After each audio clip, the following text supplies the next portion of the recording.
the graph around here is small, is logarithm. But you cannot do it. You cannot find them because you're restricted to use local contacts. Your only local knowledge. Okay? So if you're stuck with your local knowledge, then there is only one possibility for you. There is only one value of the parameter of the model that will allow to find short paths, even if these short paths exist. Okay? You won't be able to find them locally.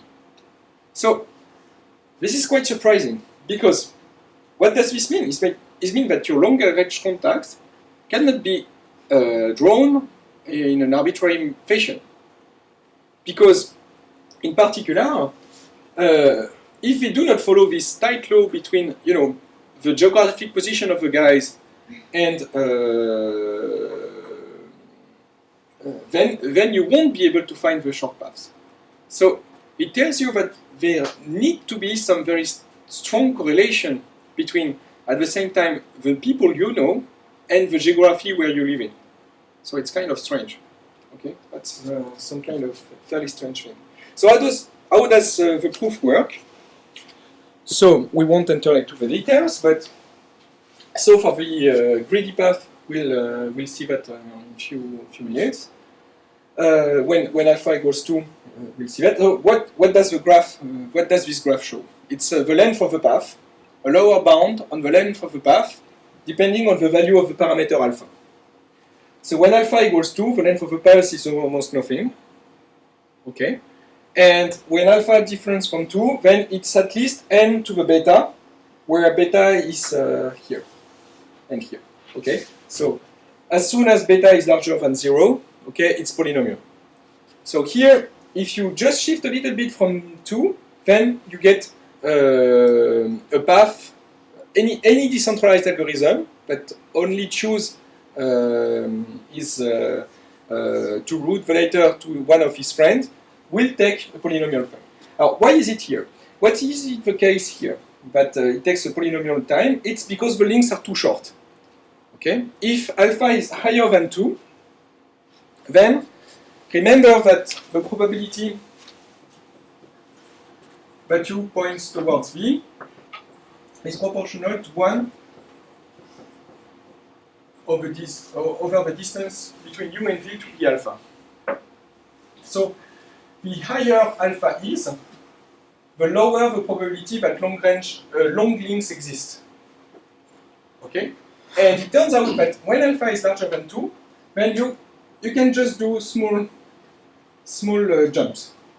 Okay? And you will need a polynomial number of jumps to reach the target with high probability. Okay? On the opposite, when alpha is less than 2, then what happens is that the links are too random.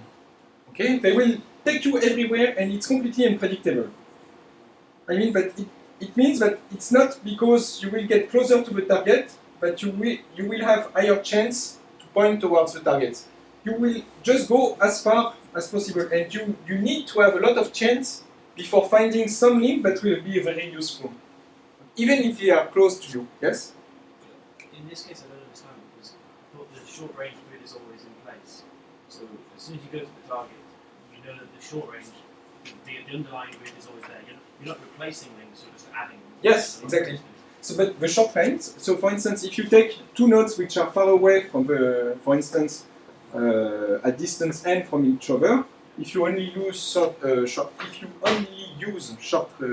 range local contact, yes, then it will take you n step. Yes, I understand. Which is polynomial. But in the case where alpha is small, yes, and there's a lot of long range jumps. Yes. So imagine I can choose some long range jumps, which in the first instance I think will get me there. And you're saying that there are other long range jumps and they're just going to take me just as far away again. Yes. But as soon as I get close, I then ignore the long range jump. And yeah, but I never get close enough to, because what I want is, what I would dream of is to arrive at distance log n from the target.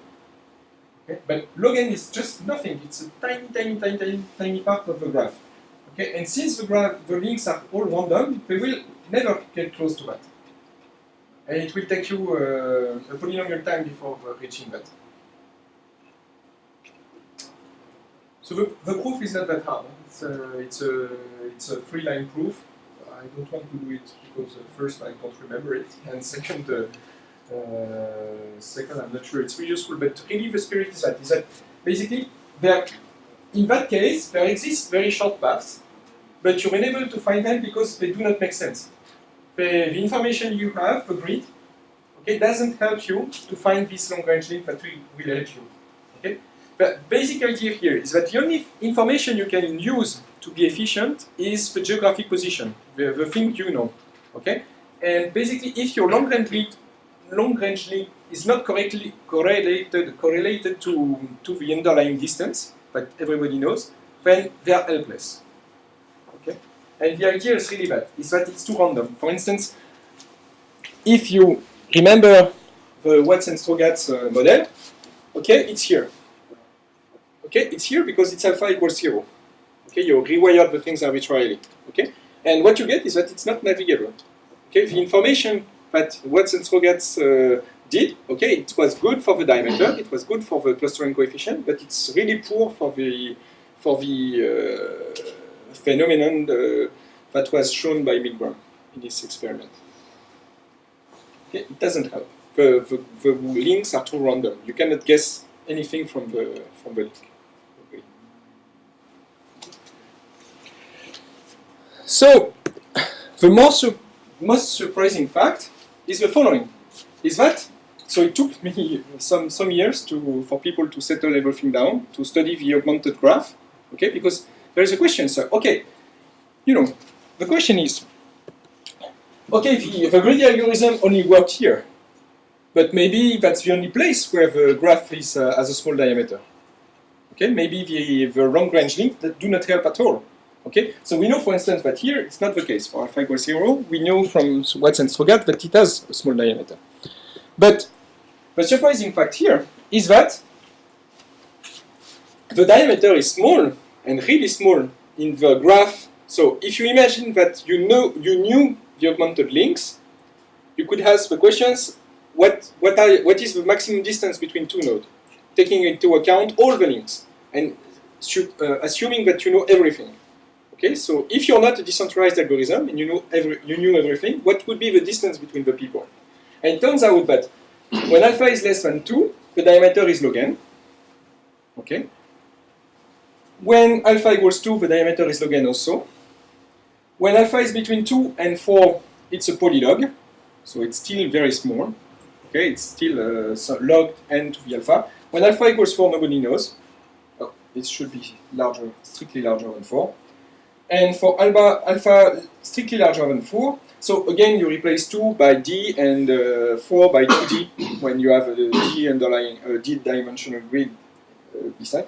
The diameter finally gets polynomial. Okay, but it is not polynomial before 2d. Okay, before 4. And the surprising fact here is that even if the diameter of the augmented graph is log n, here and there, okay, nobody can find it based on its local view. Okay, so that's really studying the navigability really tells you something. Tells you something more that the diameter did not do. Okay, and helps you understanding what's going on. And another surprising fact here is that the diameter is log n, but the greedy algorithm does only log square n. Okay, this is not that surprising because the greedy algorithm does not try anything to be better. Okay, and but anyway, the thing I'd like to highlight here is that you understand more by looking at the algorithmic nature of the problem.